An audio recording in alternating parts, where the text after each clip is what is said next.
Nuestra muerte. Amén. En este día de la Virgen Dolorosa, la Iglesia nos pone a contemplar Hebreos capítulo 5, del 7 al 10, donde se habla y se recuerda a Jesús como al comenzar su pasión, especialmente en la agonía del huerto, donde Él literalmente entre lágrimas, con sudor en sangre, llora con lágrimas y grita a su Padre. E incluso le pide, si es tu voluntad, dice aquí Hebreos, a aquel que le podía salvar, decía el cual, habiendo ofrecido en los días de su vida mortal ruegos y súplicas, con poderoso clamor y lágrimas, al que podía salvarlo de la muerte. Entonces, con lágrimas, dolor, al que le podía salvar de la muerte. Y dice uno, fue escuchado por su actitud reverente. Entonces uno pregunta ahí, fue escuchado, pero ¿cuándo fue que Dios le rescata? ¿Cuándo es que le salva? No antes de la muerte, sino después de la muerte. Como creo que hablamos de la muerte mística, que en este camino hacia el Señor hay muertes y muchas muertes. Pero la alegría es que al morir resucitarás. Esa pequeña semilla, si no muere, no va a dar fruto.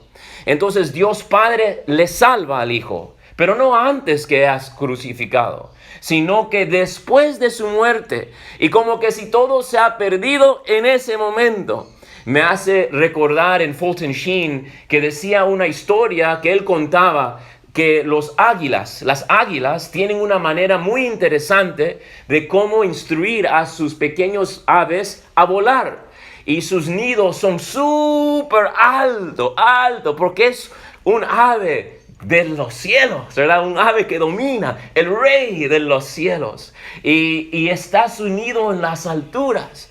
Y cuando el bebé pequeño está listo para, creo que ahora sí, entonces, ¿qué hace la madre? Le empuja y ese ave cae.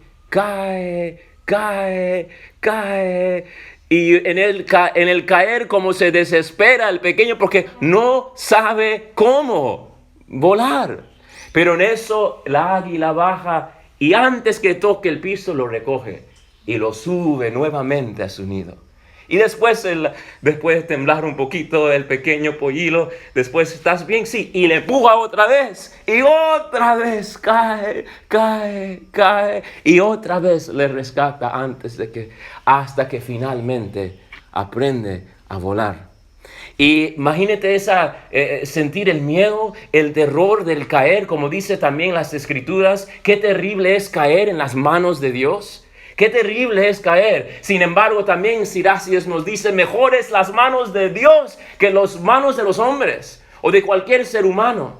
Porque así como es su majestad, es su misericordia.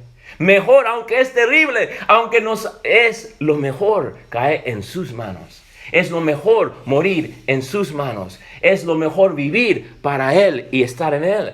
Y entonces este ave pequeño habrá experimentado mucho terror, pero puede experimentar ser salvado por su madre. Ser salvado otra vez. Y tener confianza, que crecer, que aunque yo estoy cayendo, me van a rescatar. Y tanta confianza hasta que llegue a poder comenzar a volar. Entonces Jesús, en este caso igual, es hasta después de la muerte que Dios Padre entra y le rescata, le levanta. Yo mismo doy mi vida, dice Jesús, y el Padre lo resucita. Entonces, sí le salva, pero hasta después. Y también dice acá algo interesante y curioso, aún siendo hijo, con mayúscula, hijo, H, por los padecimientos aprendió la obediencia. Y uno se pregunta, ¿puede o no el Hijo de Dios aprender? Y San Tomás de Aquino habla la verdad que tú y yo creemos. Jesús es verdaderamente Dios y Jesús es verdaderamente hombre. Y San Tomás de Aquino dice, dando una reflexión de este pasaje, que siendo Dios, desde el momento de su concepción, sabía todo. O sea, no podía aprender algo nuevo de conocimiento porque era Dios. Desde el momento de su concepción.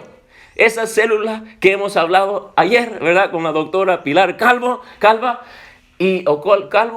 desde ese momento. Pero, dice, pero sí se puede aprender conocimiento desde experiencia.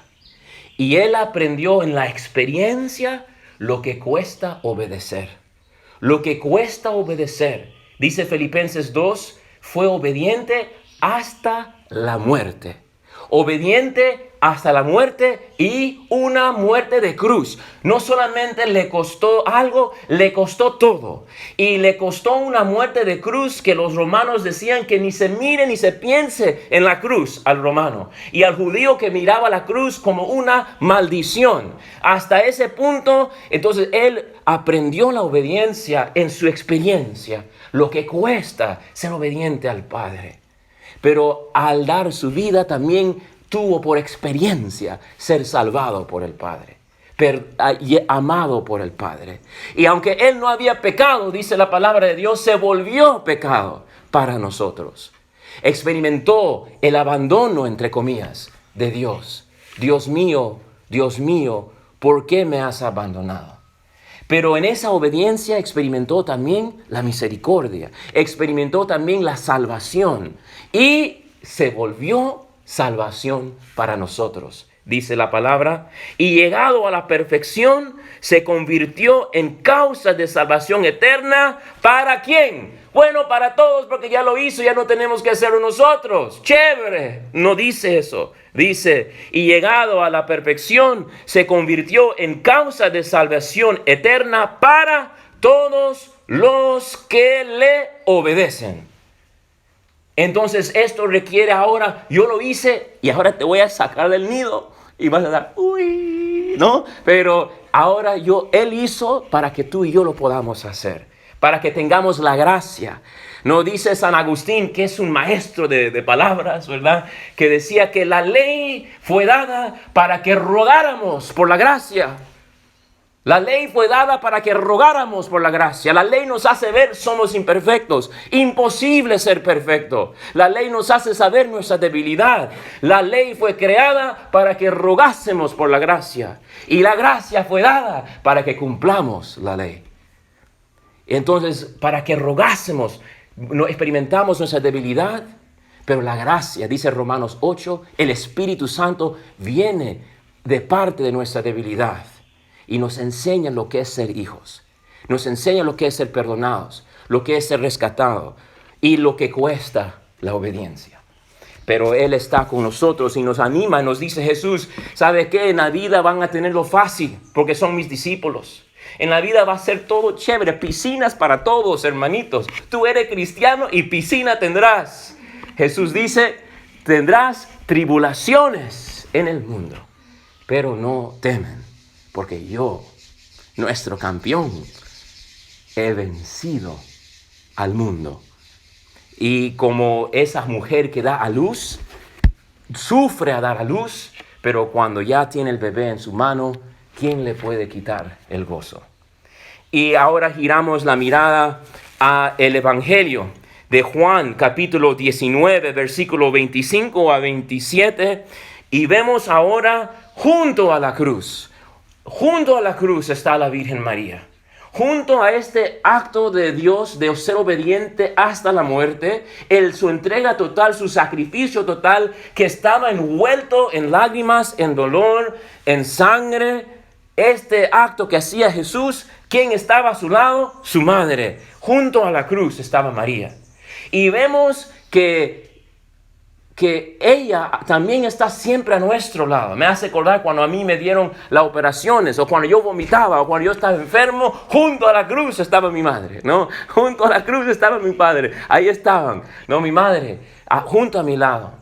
Pero también me hace pensar en que toda la historia de la salvación, tenemos a ambos, mujer y hombre.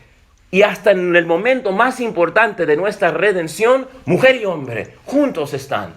Y no, en alguna manera Jesucristo hizo necesario a la Virgen María. Necesario para que a través de ella iba a venir al mundo. Y también ella sería necesaria, en este momento se vuelve esposa. Ella era mamá toda la vida, pero en el sufrimiento de la cruz y en el momento de la cruz, en ser crucificado junto con Jesús, al recibir el sacrificio de Jesucristo en nombre de toda la humanidad, se vuelve esposa y recibe el don del esposo.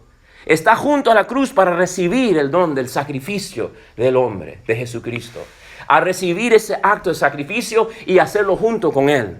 Y Eva fue obstáculo a que Adán sea todo lo que fuese creado para ser.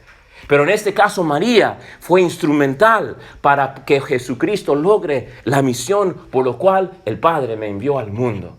Y cuando ansia tengo que se cumpla, esto decía Jesús. Y María se hizo cómplice en la gracia. ¿Y cómo? Sufriendo con el Redentor.